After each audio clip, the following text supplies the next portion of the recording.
So, gentlemen, thank you so much for coming to Veritas with us today, and I hope we'll have an amazing discussion together. So the first question I have for you is sort of a prolegomena one that I really don't know the answer to for you guys. What is at stake here? Why is it important that we discuss meaning, that we talk about meaning? Well, thank you. And it's wonderful to be here at Penn. I grew up in central Pennsylvania, and I was a big Phillies fan. So always really happy to get back to Philadelphia, and very excited to be here with my colleague, Peter. It's always a dangerous thing when you have two deans talking about things, but I'm pretty sure, knowing Peter's work, that we will not go on the dry administrative talk. But we'll talk about the important questions before us, which is this question of meaning. And I'm going to get into this a little bit autobiographically. I began thinking about meaning in a really serious way when I was a professor at Duke University. I'm now at the University of Chapel Hill, North Carolina. But prior to that, I taught for 15 years at Duke. And I was moving along. It's 2019, tenured professor in the classics department, about to become chair of the classics department, happily married, 2 kids, life is going well. And then a couple of things happened. 2020 happened with certainly all of its challenges and COVID. But then soon after that, another thing happened. I turned 40. And I started asking some questions about my life. Is this it for the rest of my life? I'm just going to teach my classes and write a few more books, and then I'll retire, and then I'll decline, and then I'll die. And my parents were already aging, and I'm starting to think, how do I deal with aging parents? My mom, shortly after I started thinking about these questions, actually ended up getting stage 4 cancer, and a very vicious stage 4 cancer, and died within a year. And so these questions were heavy on my mind. And well, a lot of guys maybe might deal with their midlife crisis, which I think this was what it was, by buying a sports car. I dealt with it by starting a program with some professor friends, and this program was Transformative Ideas. It was an opportunity to invite undergraduates and faculty to consider life's biggest questions together, because it's not just middle-aged professors who were dealing with these questions and wanted to deal with these questions, the questions of meaning, but also undergraduates. There's a study by Bates College that came out a few years ago that said that 95% of college students want to end up having a meaningful career when they graduate.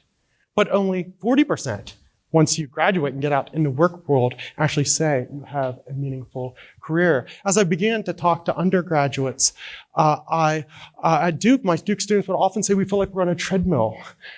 We've been working so hard running to get here, and now we're here at Duke, and now we're running to get the next internship.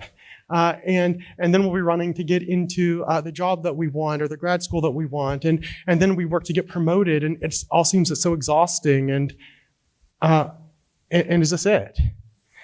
And I myself was thinking, I grew up as a Christian, and here I am in a university. My Christian faith sustained me, but there's so many other worldviews and I knew so little about other world and life philosophies, some of whom were shared by my colleagues. And so what we did is we had a program on Transformative Ideas, Big Questions, and at the heart of that was a course called The Good Life: Religion, Philosophy, and Life's Ultimate Concerns, where we brought major traditions, Christianity, Islam, Judaism, Stoicism, Buddhism, Confucianism, into conversation with one another. And tonight I'm going to share with you a little bit of the things that I learned as I went on that journey for some years with several hundred Duke students and a few faculty friends.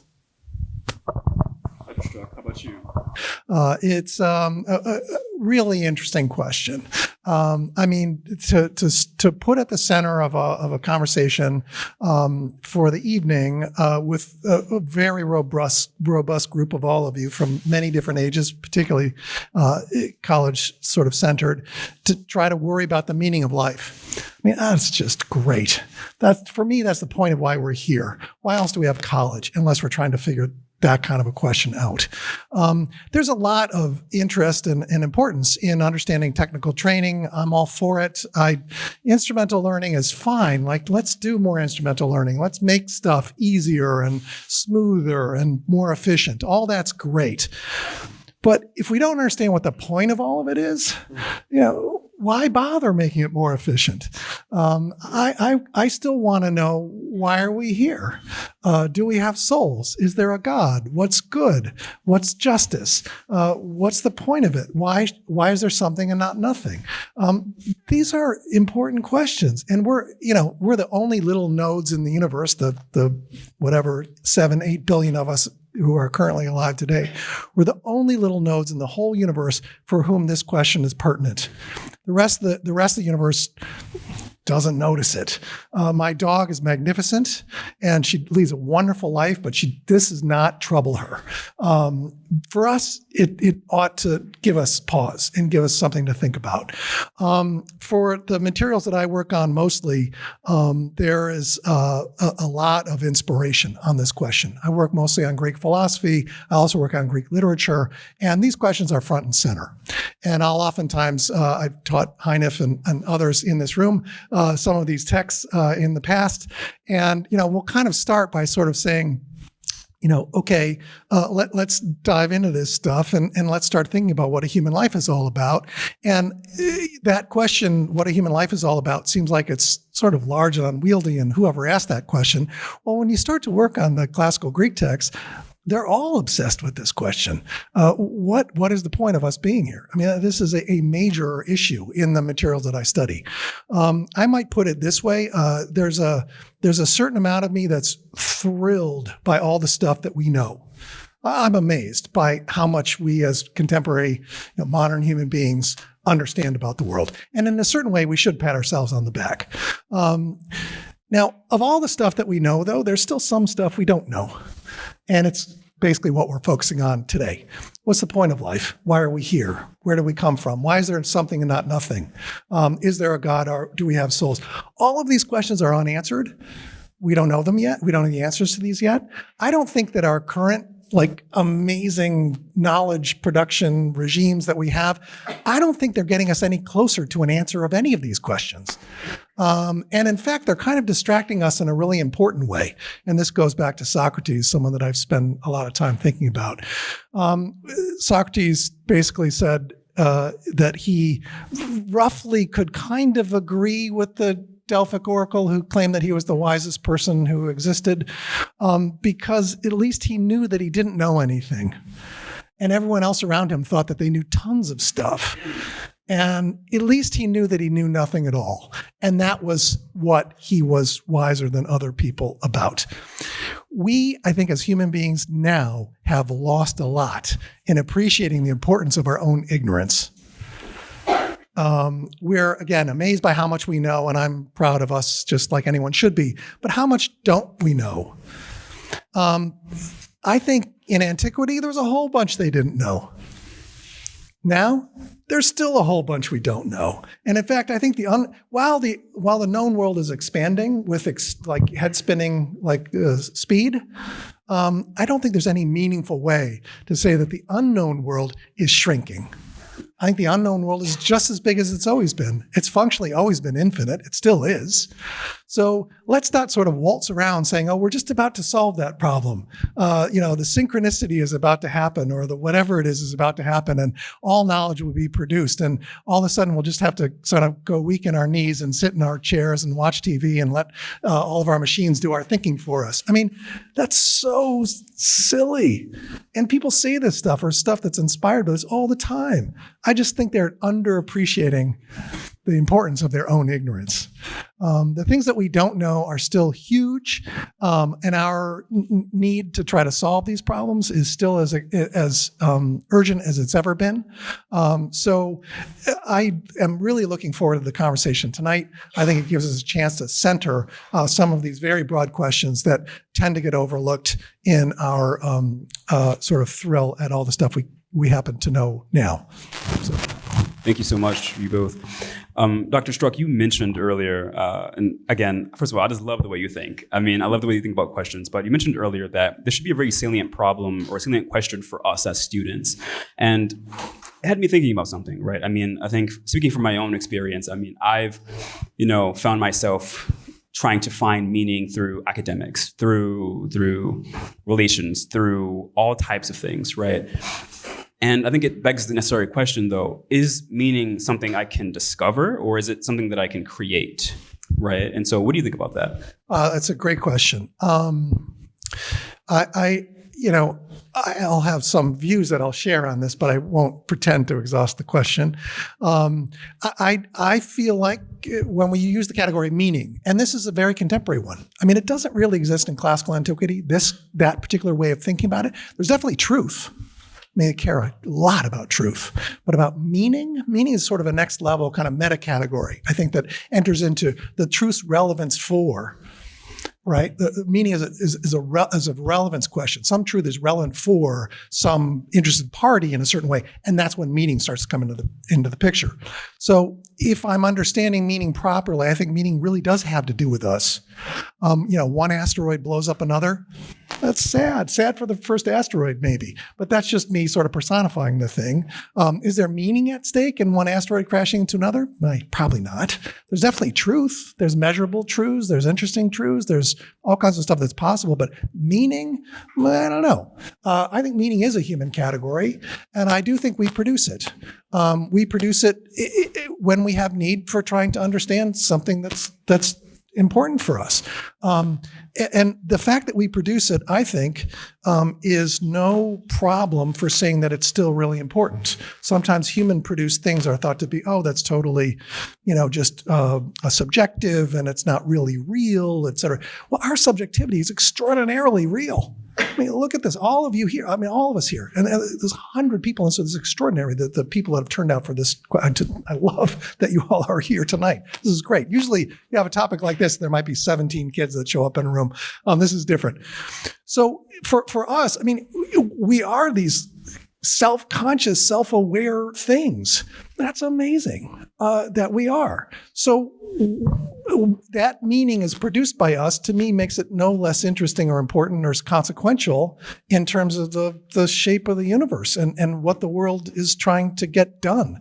I think it's amazing that we do here care about meaning. And when I claim that we produce it, and it's just a claim, that's no claim in saying that, therefore, it's, it doesn't have consequences. Human created things have amazing consequences. And I'm fascinated to think through more steps on the question. Absolutely. And Dr. Atkins, you mentioned earlier that you're a Christian and you also study ancient philosophy as well, right?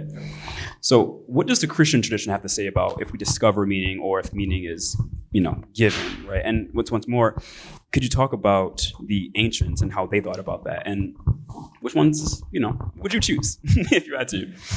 That's a big question, the Christians and the ancients.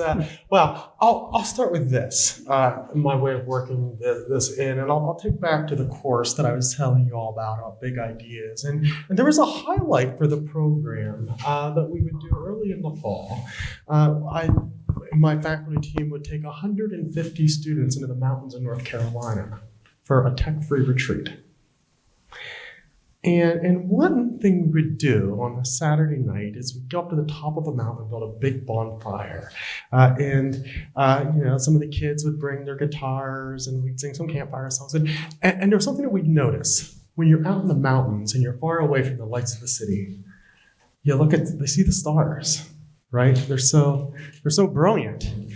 How many of you have stargazed before? It's something, raise your hand. You've looked at some, so about half of you. And there's the Moorhead Planetarium at my new university, Chapel Hill, sets up telescopes at our state park, and families can go out and look at and stargaze. And our stars are brilliant. And when we look at the stars, you could do an inventory. What are the kind of things that go through your mind? What are the kind of emotions that you feel? And one of those emotions might be, wow, just awe and spectacular. And beauty. Another actually might be the smallness and insignificant. And very interestingly, in the ancient world, when they grappled this question of meaning, for both Christians and non-Christians, thinking about the stars was actually a place where one could start. And I'm going to start with the Christian tradition, which of course draws on the Hebrew scriptures, the Old Testament, the Christian Old Testament. You think about the creation account in Genesis 1 and 2, where God created human beings in his own image. And there's a great hymn to this in Psalm 8 that speaks to this. When I consider the heavens, the works of your hand, the moon and the stars, which you have set in place. What is man that you should be mindful of them? Human beings, that you should care for them. Yet you have made them a little lower than the angels, and you have crowned them with honor and glory. You have made them rulers over everything that you've made, and you have put everything under their feet. And that captures both the splendor and meaning that is in the universe as that which is created by God, including the value that human beings carry as image bearers of the God who has created them. But there's something else that captures Psalm 8 so rich, is that just as God is a creator and a ruler, so human beings are sub-creators and sub-rulers. That one of the things to be made in the image of God is to be able to create things, including create meaning. So we live in a universe that is suffused by meaning that God created, but then we as human beings in the image of God also have that creative ability to create meaning. And you might think about works of literature or music, for instance, as ways that human beings express meaning. But it's not just Christians. The Stoics had a lot, whether it's Marcus Aurelius or somebody like Cicero. I'll go with Cicero here. He wrote a wonderful work that I spent a lot of time writing on called The Republic. And at the end of The Republic, there's a dream of Scipio in which an individual goes into the heavens and he looks down at Earth from beyond the Milky Way.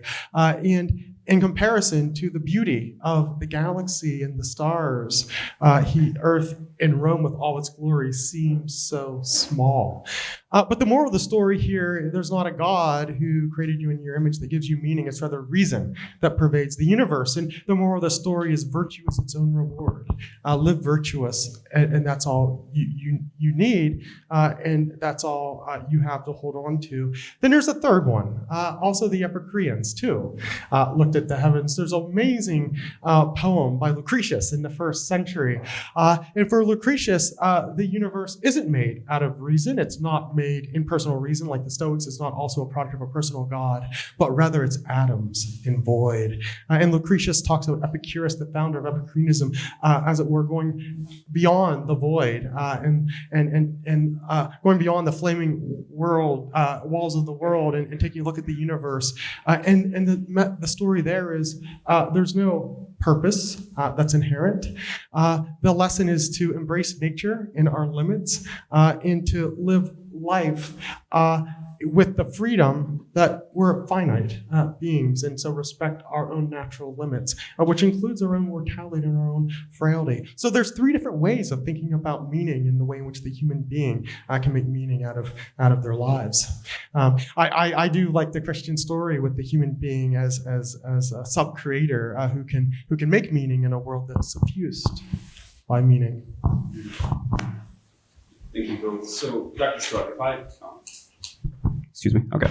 Dr. Struck, so if I heard your position correctly, you sort of agree with Dr. Atkins here that humans do in some way make their own meaning, right? And that it's sort of by our own nature to do so. Am I summarizing that correctly? Yeah. Yeah. Okay.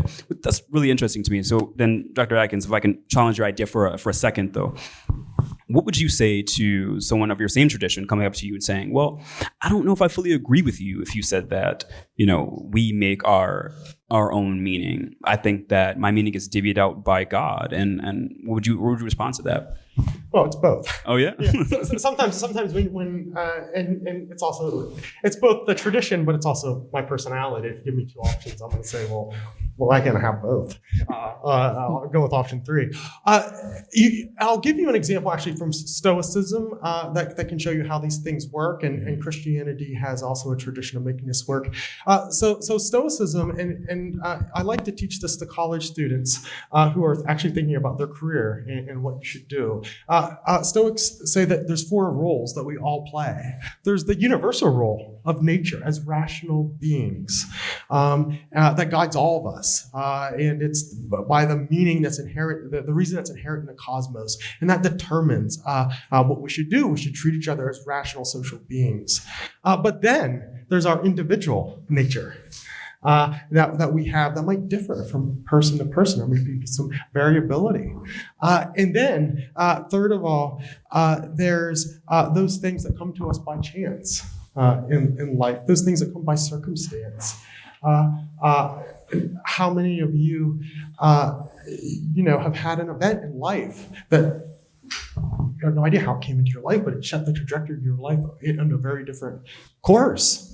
And you don't know how it came into your life. Well, was this chance or fate for Stoics? Christians would say providence, God's providence, orchestrating that event for your good. And then the fourth then is choosing your career, your life arc in light of all of this. If your second nature is that, you're kind of somebody that tends to be a little timid and that could be fine, right? Not all of us have nerves of steel, but you might not want to be a fighter pilot, right? If that's your second nature. It's not wrong for you to be that way, but so follow your identity so long as it participates in the reason that pervades the universe. So I think it's perfectly consistent to say that there is meaning that's there, that's universal, but then also we as human beings have our own particularities and then can live out our life and make choices that matter and can create even within that large tapestry of the universe.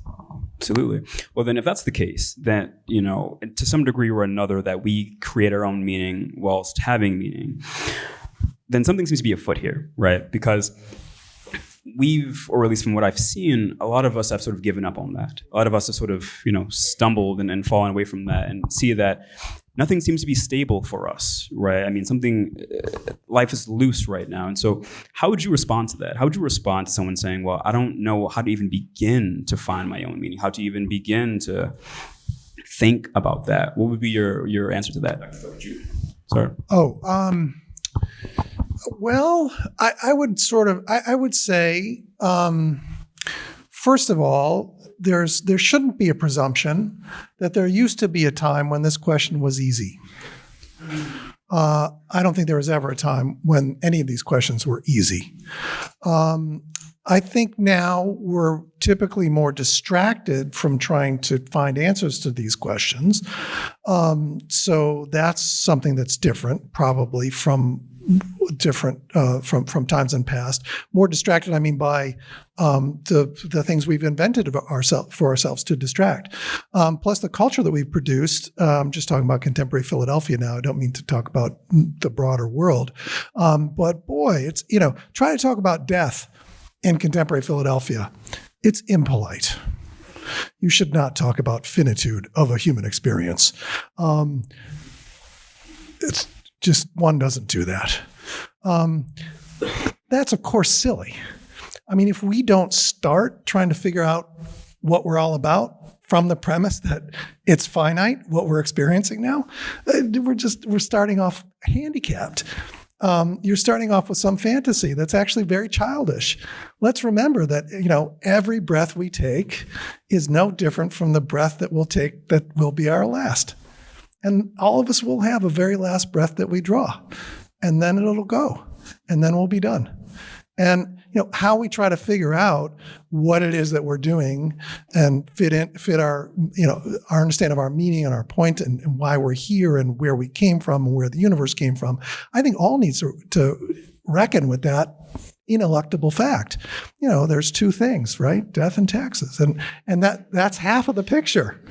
Yeah, so, we need to, I think, start there, recognize that. There are other times in history when that's not so impolite to talk about, when it's just presumed that that's a kind of starting point. I think we need to kind of remember that and remind ourselves of that to try to build what's sort of going to be sensible for us.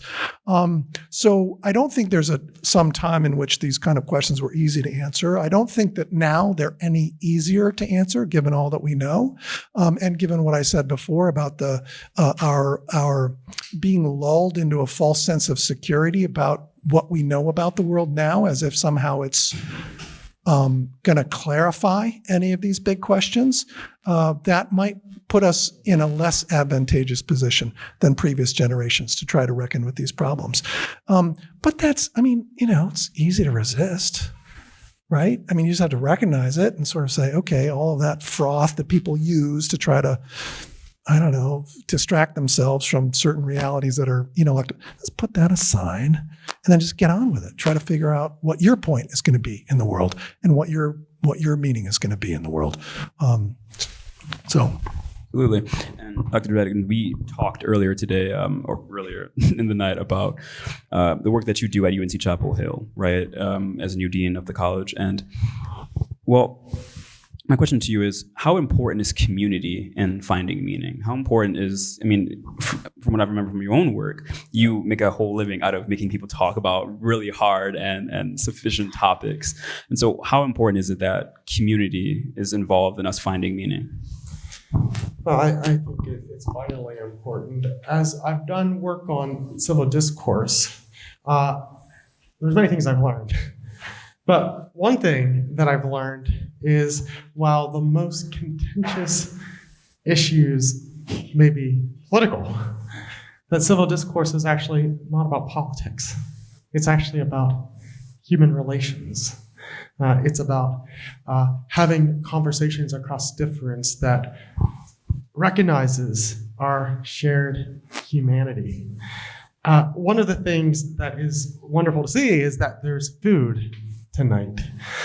Food is a really important ingredient, actually, to civil discourse. I found it in my own work. Indeed, others who have done conversations across difference in environments that are even much more difficult than on a college campus. Food is so important because food is a very human act.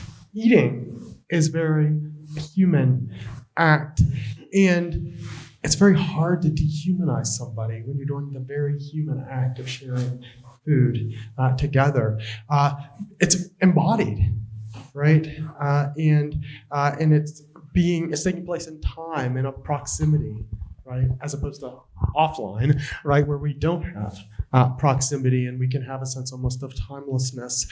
I have just amazing kind of stories that I've been able to see from students. Carolina, where I am now, and at Duke, where I was previously. The Good Life course, we had dialogue groups that met in a dorm, and they talked about religion and politics. And you know how difficult things were after October 7th of over a year ago. And my students they would speak in the dorm rooms with food, led by upper class discussion leaders over questions like on religion and politics. Does God exist?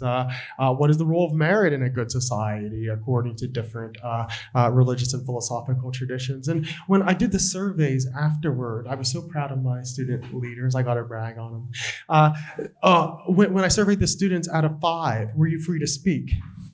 It was 4.95 out of 5 was the average. And then the question, which is even more important, is did you learn something from someone even though you disagreed with them? And that was, I think, about 4.6 out of 5. And it shows that by building community and by building relationships and by coming together around these questions, the kind of things that Peter was talking about that concern us all, questions of our mortality, questions about love, questions about justice, questions about freedom, questions about happiness. The pursuit of truth about these questions can bring us and take us from our own partial perspectives and bring us together in a shared inquiry, even if we come down in different places. So I think that the community part of it is absolutely essential to this work. when I'm complaining to my friends about the food at 1920s Commons, we often talk about what is the real meaning of life after that, since I'm going to starve here anyway, right? So, well, make that argument to your administrators. As part of the university's commitment to civil discourse, they need to invest in better food. Look at that. I'm speaking with the dean here. Absolutely, Dr. Struck. So, Dr. Struck, you'll be our last. You'll be the one answering our last question tonight. But the question I have for you is, what is the role of community in the university specifically as it pertains to finding meaning, right? The educational institution. Because it seems like, I walk down Lucas Walk every day. I, talk to friends and all that stuff. And we talk about these things, but what role does the school play in helping me find meaning? The liberal arts play, my community around me play. Could you answer that for me? Yeah, thanks for the chance to answer this question. This is really important. The sort of community dimension, I think, of what we're up to in a university setting of trying to pursue understanding of the world, is irreplaceable. The idea that, these days, since the last 12 months, and understandably, we've been centering this sort of question of civil discourse, right? So we should have disagreement, but let's always be civil about that disagreement. I'm fine with civility. That's great. We should have more civility. I'm all for civility, but it's not enough. Civility is fine. It's good, but it's not enough. The point of disagreement for me is that you learn. This is the necessary prerequisite for advancing knowledge, is to find people that think differently than you do. I knew everything when I was, 11 years old, because I'd never talked to anyone who disagreed with me. So I was 100% satisfied that I knew everything I needed to know. And then you start to talk to other people and you're like, oh, maybe they're smart too. And maybe they have a view and maybe I can learn from them. This is again, back to Socrates, that finding people you disagree with is something to be cherished, particularly if they're thoughtful. And let's make a presumption of thoughtfulness until we're proved otherwise, and let's engage with people across dialogue. That's how we're going to learn. It's irreplaceable in a university setting. It's not just a matter of being nice to each other or civil. I'm all for that, but I really want us to learn from each other. Without disagreement, we won't learn. I've just been notified that I have much more time with you, actually. So we have a couple more questions for you. So sorry. Good. Okay. Dr. Atkins, understanding you and understanding your work. Oh, wait, no, I'm so sorry. Dr. Struck, my bad. Yeah, okay. Understanding you and your work, you've written a lot about ancient divination, right? Yeah. Yeah. So could you talk about what these sort of old ritual practices of the ancients show us about the pursuit of human meaning? What did they show us and about what's important to them and what should be important to us? I've got an idiosyncratic take on this, but I think I'm probably right. My colleagues will tell me within a decade, the book's already been reviewed a bunch, and I think I'm okay, but if it gets built into curricula in the next decade, I'll know that I was right. The people who disagreed with me, I'll see if, who's, but my view of what the ancients are doing, the Greeks and Romans are doing with divination, this is, oracles, omens, dreams, entrails, all that stuff, like things that go twitch, and you're like, oh, maybe there's some divine message there, right? This has been thoroughly studied in my world, but in ways that I was never satisfied with. I really thought that there was some we could look at these divinatory practices as a kind of template for human rationality in general. Now, that was a weird thesis because divination was assumed to be irrational. So it was precisely what happened when people didn't have rationality. They would just sort of react to twitches and their fears and their needs to manipulate others and their superstition, filled it all in with this sort of crazy. I found that very unsatisfying. And, my point was, we as human beings have this absolutely remarkable, miraculous capacity to understand. And that doesn't just happen. That happens only with us, in the whole wide universe. Again, only in a human subjectivity does this kind of a thing happen, where there's understanding of the world. Our ability to understand our own understanding is limited. I'll just repeat that. Our ability to understand our own understanding is limited. In other words, I think that our capacity to know is a mystery to us, despite our capacity to understand everything else, or at least understand a lot about everything else. Our ability to know is extraordinary. So when we run into a situation where you have an aha moment, the light bulb goes off, you're like, oh my gosh, I get that now. Why wouldn't you think something miraculous just happened? Something non-standard, something out of the ordinary, something that's not sort of describable according to physical causation, et cetera. Something else just happened. The ancients acculturated this feeling, and I think it's an affective feeling. I don't think it's different than it's like, kind of affective feeling. The ancients acculturated this. They made it into a sensible piece of their culture through this whole big, robust mechanism of divination. So when you had some moment where you're like, oh, I've got an insight, you could always count on some local nearby thing. A chair tipped over, you overheard a word from somebody, there was a lightning bolt outside, there was some strange word that someone said to you yesterday that made sense now, whatever. There was enough stuff around to think that there was something in your atmosphere that provoked this insight. So divination gave you a way of acculturating this total mystery of the human ability to produce brand new insight out of nothing. It's a creation ex nihilo, I think, our ability to produce insight. So that's what I think divination's all about. And I don't know, well, I'll just leave it at that. There's more I can say, but I think that's what it's about in antiquity. Absolutely. And Dr. Atkins, do you have anything to comment about that? Well, not so much in the ancient world as maybe to make an analogy that could be interesting, actually. I mean, I think Peter's, the idea of the institutionalizing and embedding institutions. That's a colloquial way of saying the institutionalization of certain of meanings and longings and insights is actually something very modern. We've inherited a way of thinking about the world, especially religion, in a way that is like downstream from the Enlightenment liberalism, and in the ancient world things were not so easily compartmentalized, and maybe not in the modern world either. There's a very interesting book by Tara Isabella Burton called Strange Rites, and in this book she says this: the idea of there's increasingly like this phenomenon called the nuns, right? Those who don't identify or affiliate with any institutional religion, and there's one way of reading that says people are becoming more secular, and she says no, that's actually not true. It's more complicated than that. It just means people are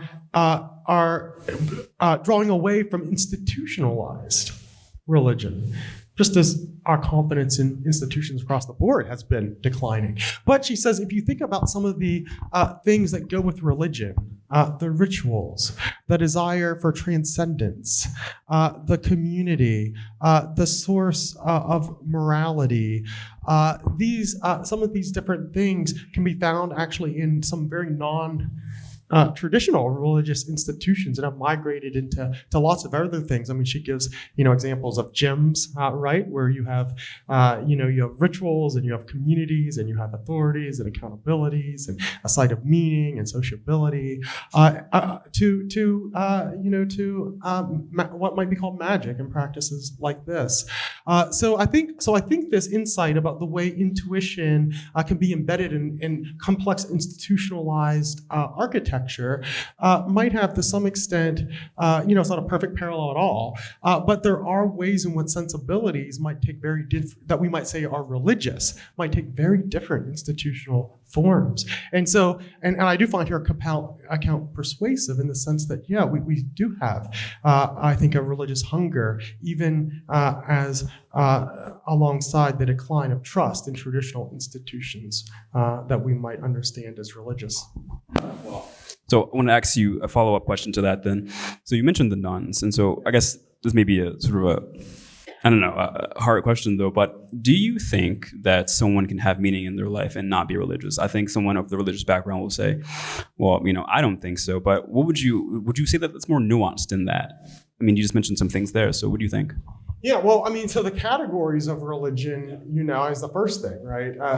So is the question: can you be, can you have meaning in your life and be outside of institutionalized religion? And of course, right? We have this impulse, and of course, the Ecclesiastes puts it this way: God placed heaven in our hearts, a desire of transcendence, a desire to make sense out of life, and so I think human beings are meaning seeking creatures, and I think that one of the challenges of our day, and I agree with Peter's list earlier about kind of the impediments to seeking meaning. I think one that I want to underscore, and maybe adding one or two more to underscore is for the ancients, you thought about the end by reflecting on your end.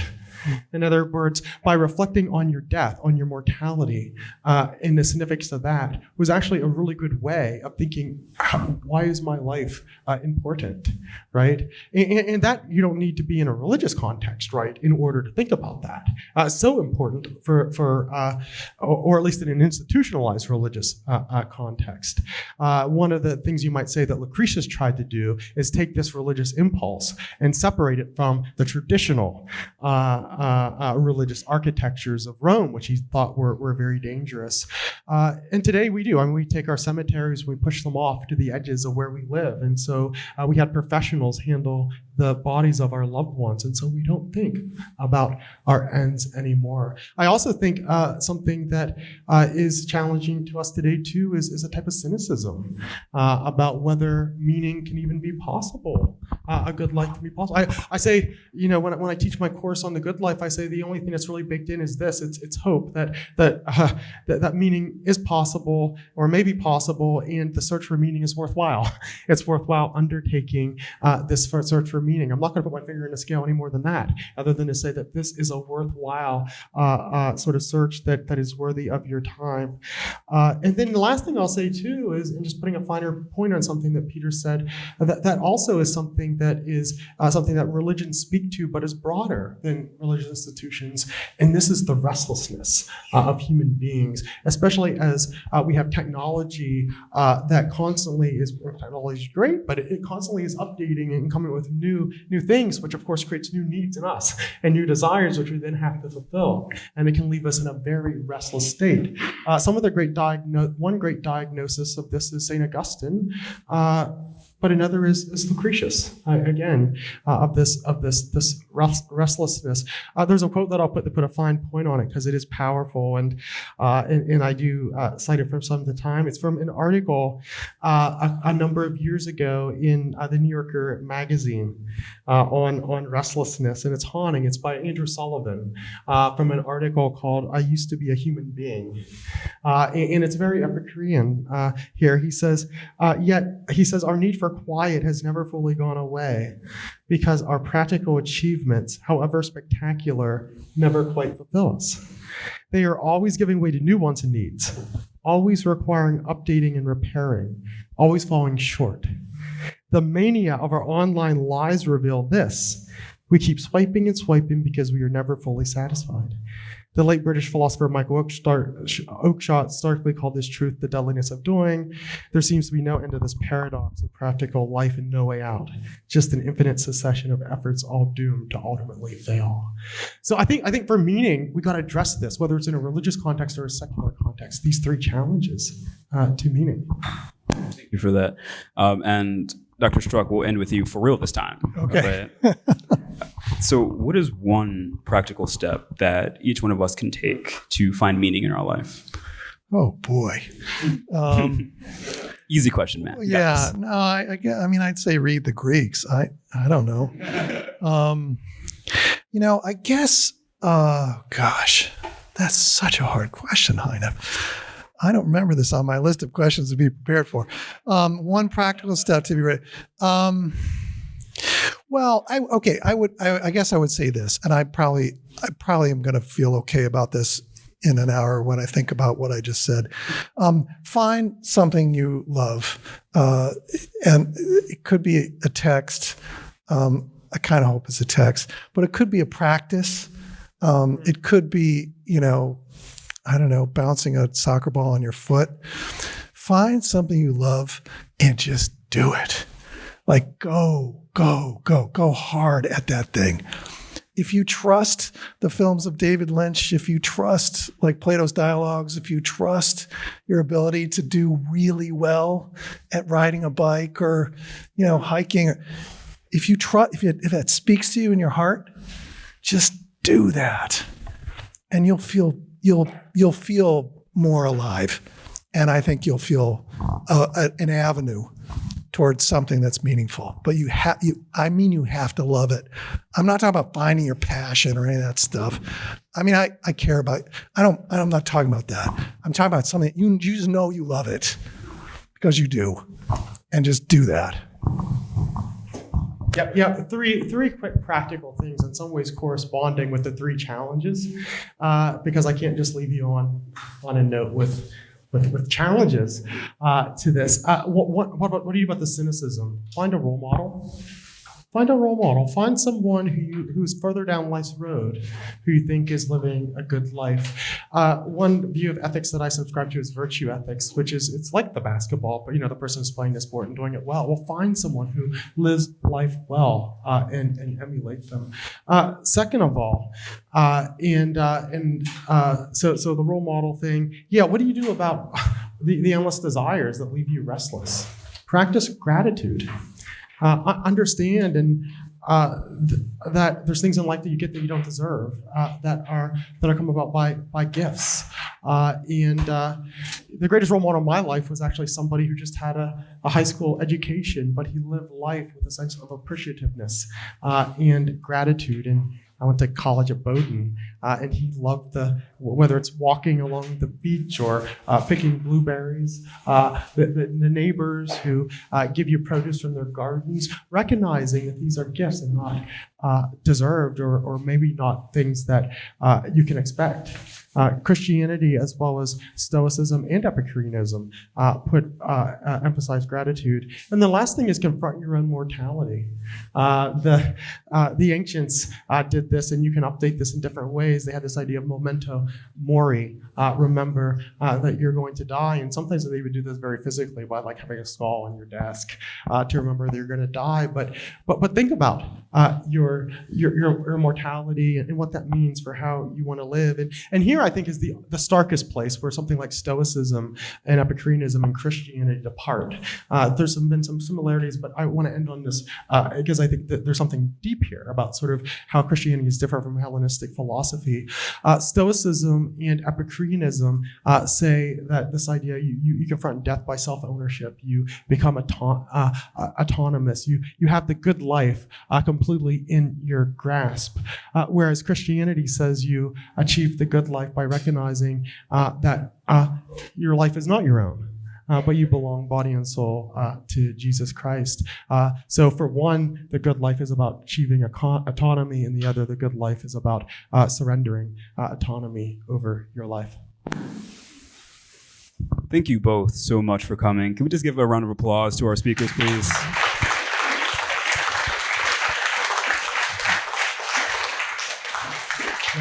The topic of the evening is making life meaningful. And I wonder, we often talk about passion, purpose, meaning. What are the differences? And a more general question, like, is taxonomy in such cases useful? Passion, purpose, meaning. What's the difference? What's the taxonomy? Well, here is a place where Greek can help you a little bit. One way in which you might think about purpose is in terms of a goal. Telos, the Greek word, goal, target. And this was something that a lot of classical philosophers ask, like, what is the point of life? What is the end of life? What are you moving towards? And there's different answers that one can give to that, right? Is it pleasure? Aristotle argued it's happiness, and he argues that there has to be, and Aristotle understood happiness as this. Happiness is the thing beyond which you don't desire anything else. So in other words, if I say, well, why are you working so hard in class? You're like, well, because I want to get good grades and get into the internship. And then why are you getting the internship? Well, because I want to position myself into the network to get the job ultimately when I graduate. Well, why are you getting the job in order to graduate? Well, because I want to make a lot of money. Well, why do you want to make a lot of money? Because I want to provide for my family and be able to have a nice vacation. Well, why do you want to do that? And at some point you just have to say, well, because I think it's good, right? And so that is the end. That's happiness. That's the goal. And then there comes to be well, how do you put some flesh on that, right? And so you might say meaning then might be, what's the significance of that to you, right? So if purpose is the goal of your life, it's the end to which you're striving, and that might have an objective element to it. Meaning is, it's going to be your subjective interpretation of that kind of objective end. And then passion, you might just say, is the emotional sort of part that moves you and drives you and impels you towards that end. So that's kind of how I would make sense of that taxonomy. Peter may have a different way of thinking about these things. No, but I'd take the cue to comment on taxonomy and is it important, even in something that says amorphous and, maybe that was the point, even in something that's as amorphous and hard to define as this, is there any point in trying to draw up taxonomies? I think absolutely there's a point in trying to draw up taxonomies. I don't understand it if there isn't. A mush is fine, but I don't want to live in a mush. I want lines and I want boxes and they're going to be imposed by humans. I don't think nature provides its own labels to us. We decide where to cut nature. According to Plato, if we're doing it correctly, we're going to cut nature according to the joints. And that's tricky to figure out where the joints are. Have we cut it in the right way? Do we have the right template for understanding the world? We don't have access to the world's own internal template if it has one. Instead, we generate the template that we think it is the fairest, best way of dividing up what's in front of us. So I think paying a lot of attention to our taxonomy is a necessary prerequisite for understanding questions as big and amorphous as this. My name is Daniel. I was wondering what your thoughts were on, do you think that there's something special about humans where we are meant to have meaning? Or do you think we're just smart enough where it feels a whole lot better to have meaning? Oh, that's great. Well, I'm happy to start. I think there absolutely is something special about humans. Thank you for the question. And I think it's precisely this. That we are uniquely capable of doing that. Living things are, again, quite extraordinary. I'm amazed by a lot of stuff, and I'm amazed by living things. They're self-propelled and they reproduce. That doesn't happen in the rest of the universe. It happens where we find living things, which is only in our domain. And then among those living things, there's an even more rarefied set of things that not only reproduce and are self-propelled, but that are capable of understanding the universe. Aristotle, for me, is the wisest on this. For him, that's an expression of the universe producing out of itself the sort of highest form of what it's capable of doing, is to produce we're the universe understanding itself. Aristotle thinks the universe is kind of trying to do that everywhere, and humans are the kind of realization of that at the highest level. So I just go with that. Yeah, and my answer is similar. I'll speak from a Christian perspective. I suppose that you have to pick out something about humans that make humans special, if humans indeed are special.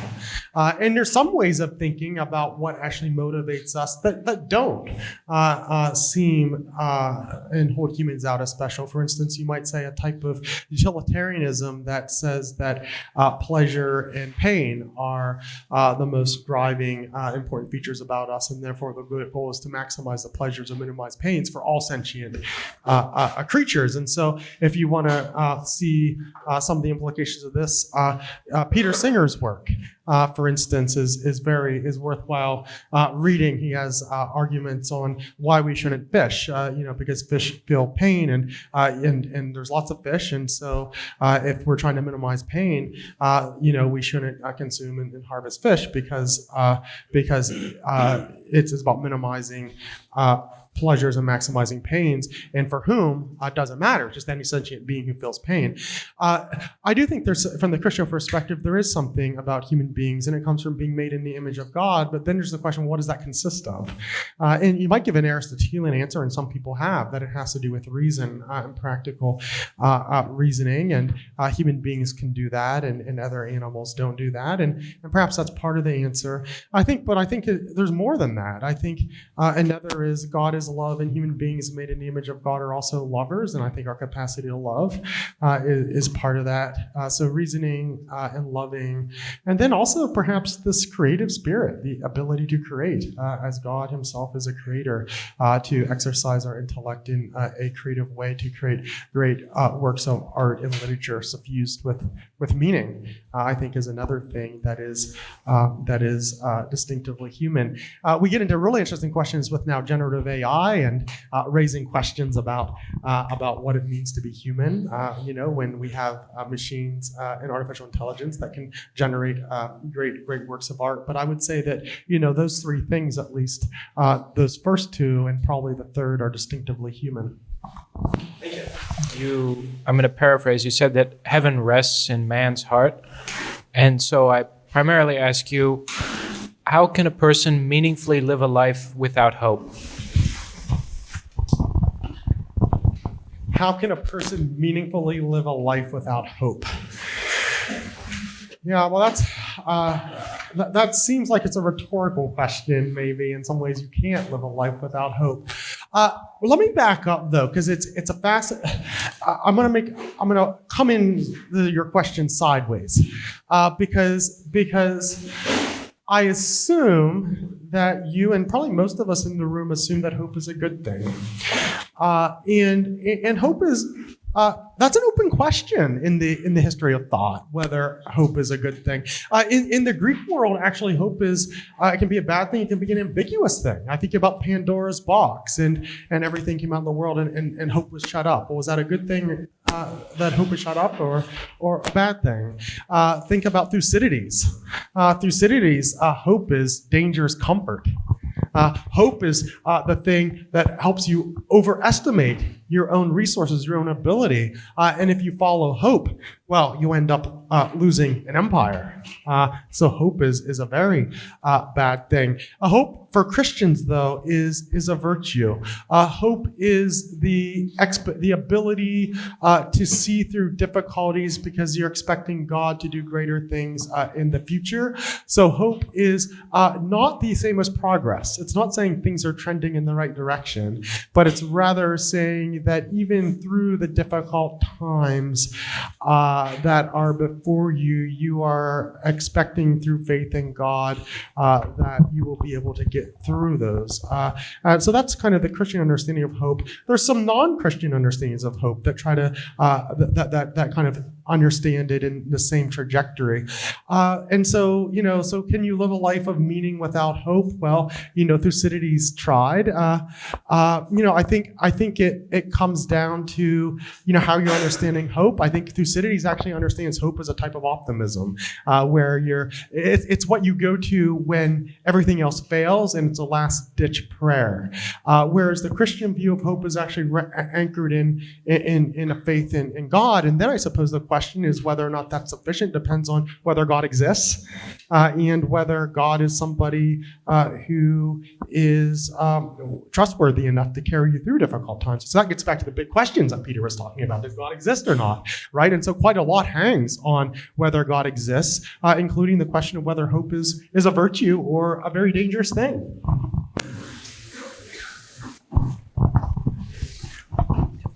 Hey, thank you so much both for coming. It's a really fantastic conversation. So my question is, over this conversation, we've talked about ancient philosophers, classical texts, religious texts, among others, as resources to help us find or discover meaning. Could you talk about why these in particular are valuable resources to find meaning as opposed to other resources, right? Why are they authoritative or have value as opposed to others? And then, maybe a more general form of the question is, how can we figure out what is a valuable guide for us to find meaning?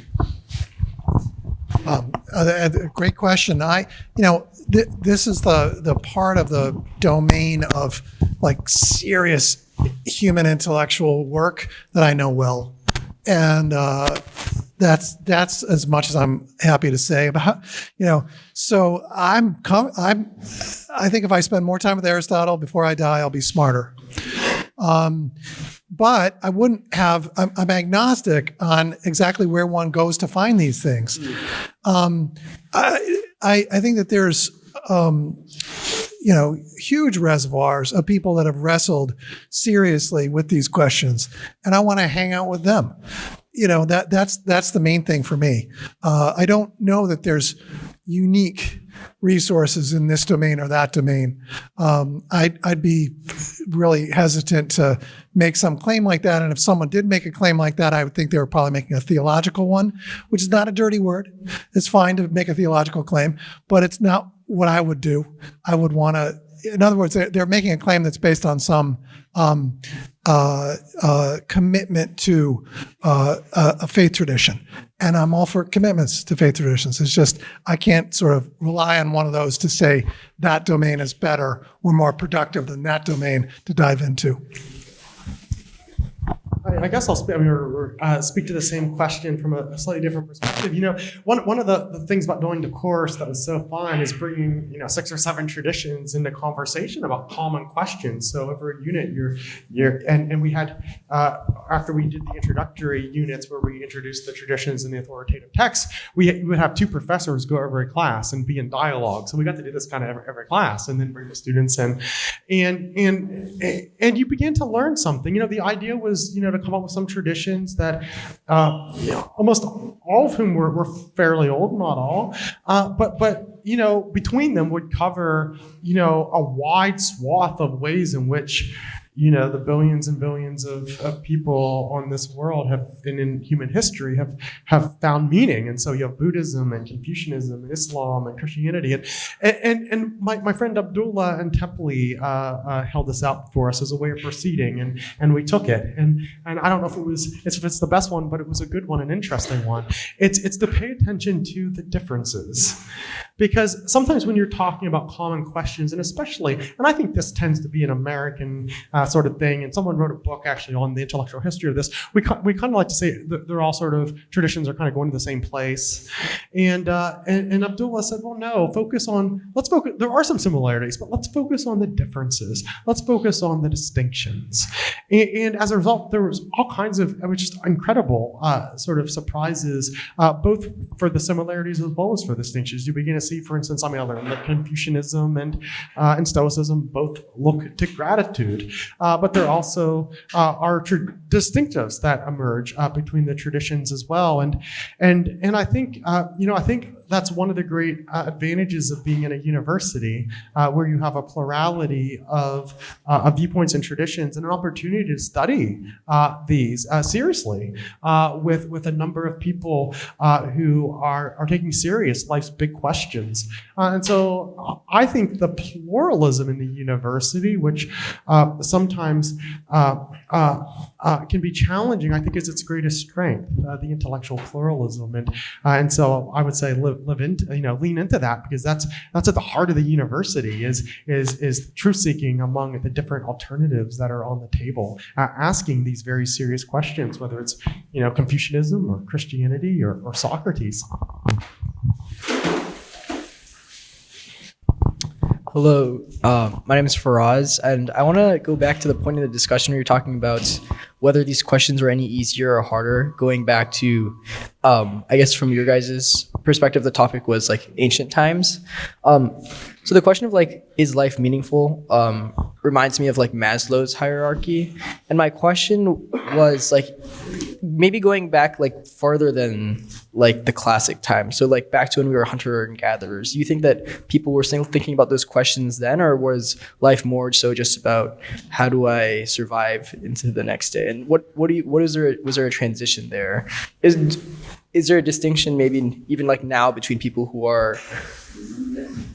who have more resources, who don't have to worry about like getting through day by day in like how these questions are answered? I'll be very quick and see if Peter wants to say something. I mean, there may be I'm just reflecting on our conversation, and there may be a paradox here, because you might say on one hand, just having more security, more technology might give us more time to think about these questions.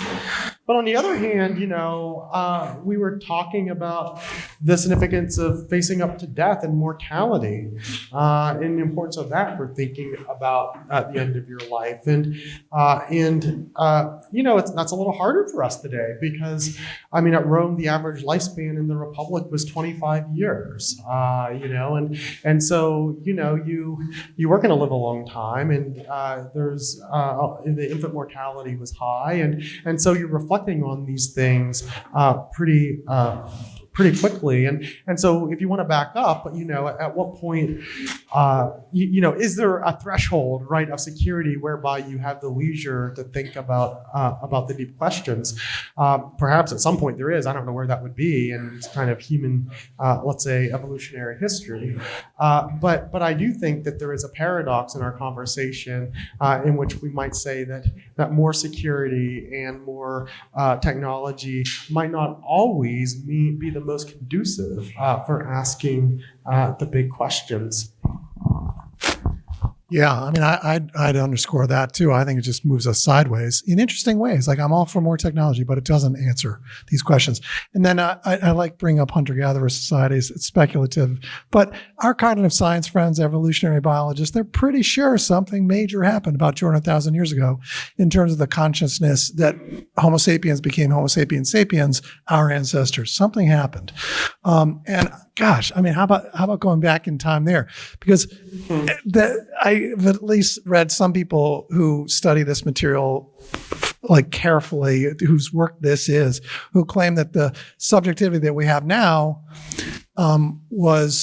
became what it is now in that moment 200,000 years ago. Can you imagine having this hyperclocked, like overclocked CPU, this self-consciousness, this self-awareness, all of these issues that we're talking about that are burning for us are absolutely burning for them, and they're living that life? That would be amazing. Like, what would that be?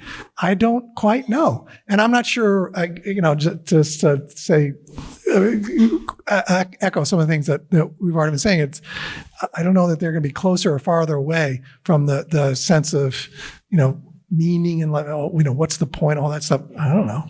But boy, what a thing to be and live in that world. Hey, my name's Isaiah. A question mostly for Dr. Struck. I really liked and enjoyed your call to find something you love at the end for making life meaningful. And I was just wondering what you see as like the role of ethical bounds or frameworks for what we should love. Oh, that's a great question. I mean, I think that actually, when Aristotle's trying to think through what ethics are all about, it's a lot like that kind of a formulation. Ethics tell you what you ought to admire and what you ought not to. So I think they're indistinguishable. I'd go again with Aristotle. There's we've talked about happiness. The Greek term that the English term is used to translate is eudaimonia. And this means something more like thriving. So when Aristotle's talking about what we would translate as happiness, he's really talking about thriving. What does thriving mean? Well, I talked about my dog already. I love my dog. For her, like, she can be very content. She can lie in the sun all day long and barely be awake and just kind of rolling around. She's very content. but she is not thriving. To thrive, get her out in the forest. Yeah. Oh my gosh. And then she just starts to sprint, and her body, you can see her sort of, her little tiny ball that she is when she's curled up is just like extends like this. And then she brings it together and she just sprints through the air. Her muzzle goes out like this. The air powers through her nose. 3/4 of her brain is lighting up with all the sensations. She's seeing something twitch over there underneath a stick behind the leaves, and it's a chipmunk, and she's going to get that thing. I mean, she is alive. She's full. This is what she's built to do. That's thriving. So contentment, again, it's fine, but it's not the point. Thriving is the point. And for Aristotle, I think that's it's not separable from an understanding of ethics, of how you ought to live. How you ought to live for him is all based on how you find the way to thrive.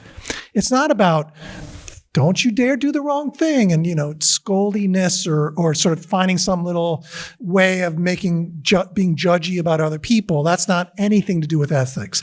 It's about finding how to thrive, and then organizing your life so that you can do that. And that, to me, is what it inspired my comment about find a thing you love. The thing you love, the thing that you're good at. And for us, it's going to probably involve some of this, capacity up here. But whatever it is, just find something you're really good at, and then you'll find your way to thrive. Thank you so much for speaking today. I was really thinking through about kind of like the last presentation you guys did before we went and got through this, finding something you love, and those 3 steps of finding a role model, being grateful, and mentor more. But one thing I kind of noticed is out of these suggestions, there isn't really anything that has to do with what we do with others, how we give back to others, and how that plays into what makes life meaningful. Because I think most people would generally agree that there's some aspect of doing good, regardless of what place you're coming from, that it's important to how we do life meaningful. But also at the same time, it's there's also people who are always you can't live your entire life for others, at some point you also have to live for yourself. And so I guess what are your thoughts on ways that when you're dealing with it, the practical day-to-day, choices you make about whether you think this job that, for example, you might like more versus a job that will impact more people and make people's lives better, and how do you kind of navigate this about that? Well, the Christian tradition, to continue with love, it's love God and love your neighbor. And these two commandments have to go together. That, you can't love God if you also don't love your neighbor. So there has to be a sort of component to the good life for the Christian story. Indeed, even if you were paying attention very carefully to the translation of Psalm 8 that I was reciting, you notice the plural for human beings. And of course, that's reflecting on the image bearers of the first couple. And there's a plurality there that we bear the image of God together. And so while the individual is dignified, there's a social dimension to it. This is Christian wisdom, but it's wisdom that is also deep within other traditions as well. Cicero, Aristotle, the idea you wouldn't want to live on a desert island, by yourself. And so there's the good life has to have an orientation and other regarding aspect to that. And then I think, the kind of how much can depend on, where you are in life. The duties that you have may change as your roles change.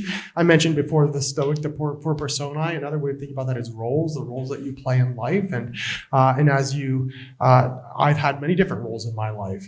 I was a son, a father, a husband, a professor, a dean.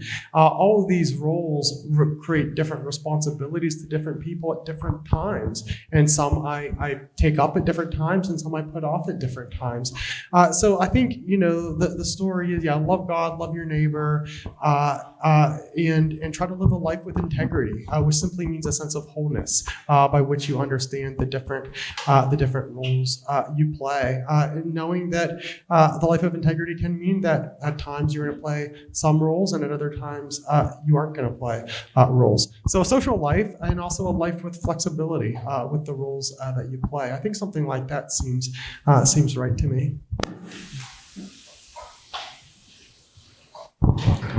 I just have two questions that are related to what's happening in the society. The first one is like there are some people who really did not like the election result and are thinking, how are they going to find meaning? I mean, because of the things. The second question is on giving the changes with the technology, with the social media, with AI, something you mentioned. How do you actually find this? This is a little bit broader question. How do you find meaning in that sense? Because some people say don't use that technology. Some people says use it. So yes.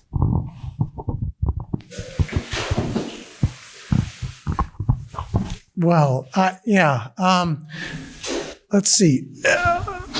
I'd maybe go to the technology piece. I've sort of talked about that as a moving sideways, that we, these amazing tools of figuring out how to instrumentalize the world in ways that are beneficial to us. And I do kind of in my heart's core think that is moving sideways compared to the big questions we're talking about now, but it's also kind of amazing. So I'm not a Luddite by any means. I don't think technology leads us away from the truth. I think an overinvestment in what it's capable of doing would, because it causes us to underestimate our own ignorance.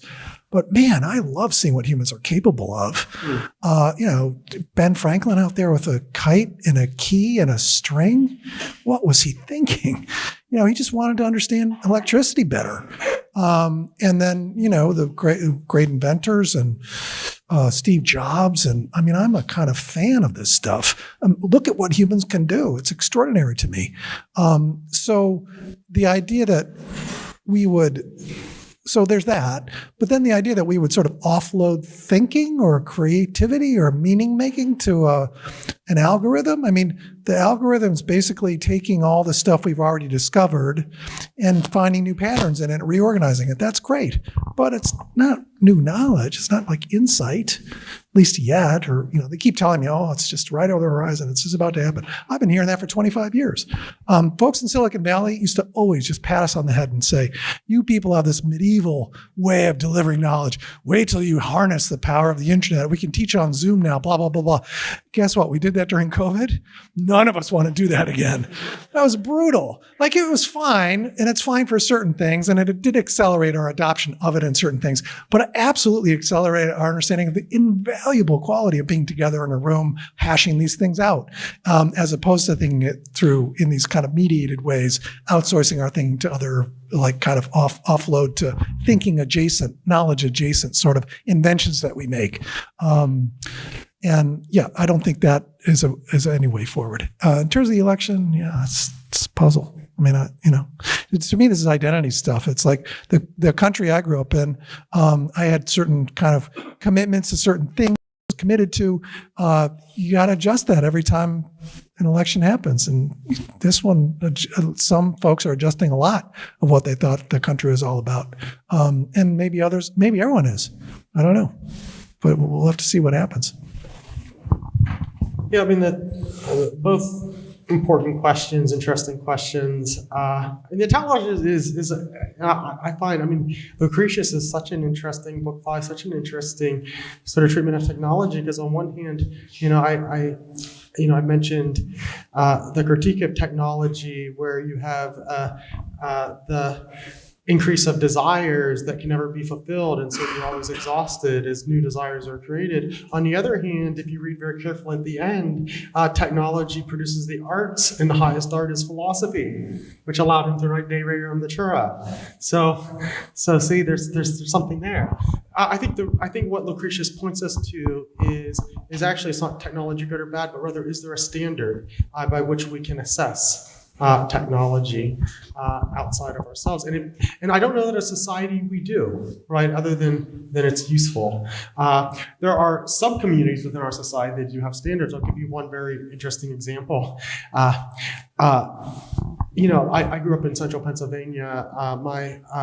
My parents would buy fresh fruit from an Amish family, and they got to know them. And so then they were invited to their farm. And as my dad was talking to the man, he mentioned that, he was really up on the news. And my dad's like, well, you know a lot more of the news than I expected you to be, given that you don't have any technology in your house. And he says, well, every Sunday night, I go over, I think it was a Sunday night, I go over to the home of somebody outside of the community who has, who has the internet, and I check up with the news.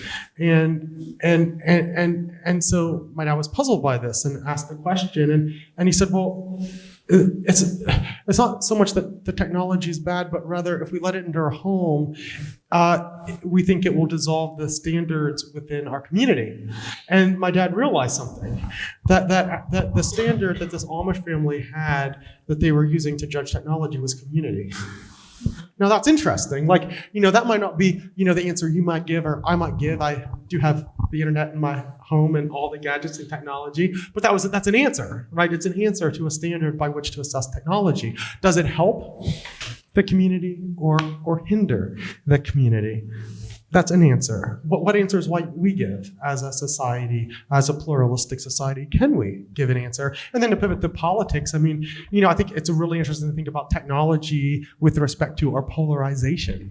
And there is a degree in which technology is contributing to that. It's unclear exactly to this degree. I have a friend at Duke, Chris Bale, who runs the Polarization Lab. And he is working very hard on trying to develop algorithms to make us less, to be able to make it less polarized. One thing studies have shown is that polarization really ratcheted up when the like button got added to Facebook, because then it's up or down. There's no maybe button. It's up or down, and we get the dopamine hits, and that can make us, say things to get the approval of our fellows or down, right, in order to ostracize them, and that can be challenging. And then I think when politics become not just about politics, not just about trying to figure out the best polities, but a site of identity, of deep identity and meaning, then I think things can get very heavy when one side wins or loses an election. And so I think